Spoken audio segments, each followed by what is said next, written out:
CSI net July 2024-এর cut off এবার কত হতে পারে এবং কোশ্চেনটা কি আগেরবারের থেকে কঠিন হয়েছিল নাকি সোজা হয়েছিল, সেই বিষয়গুলো নিয়ে আজকে আমরা আলোচনা করব।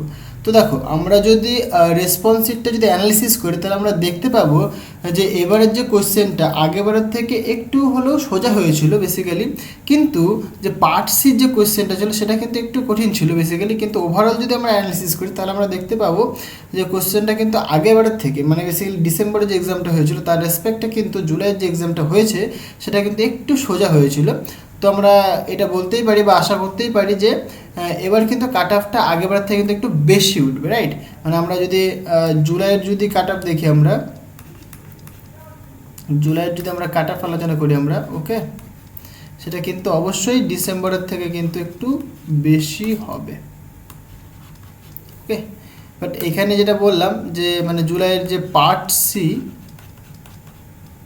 সির কোশ্চেনটা একটুখানি কঠিন ছিল, ওকে। আচ্ছা, তো আমি এরকম রেখেছি কাট আপটা। দেখো, বেসিক্যালি আমার যতদূর মনে হচ্ছে যে মানে জেনারেলের জন্য 81 থেকে 87 হতে পারে for JRF junior research fellow, মানে যারা জুনিয়র রিসার্চ ফেলোর জন্য বেসিক্যালি 81 থেকে 87 হতে পারে। এবং এলএস যে লেকচারশিপের জন্য বেসিক্যালি 75 থেকে 79 হতে পারে, আমার ধারণা এরকম হতে পারে বেসিক্যালি।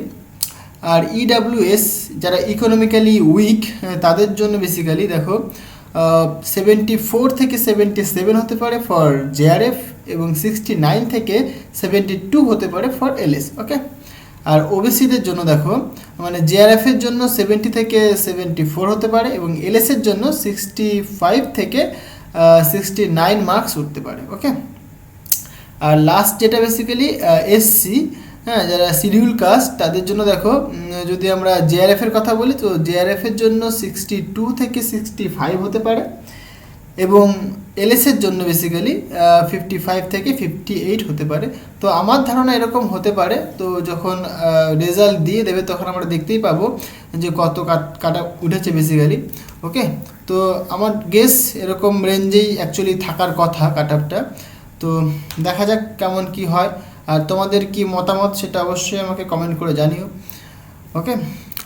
তো আজকের মতো এই পর্যন্তই, দেখা হবে অন্য একটা ভিডিওতে। So thank you.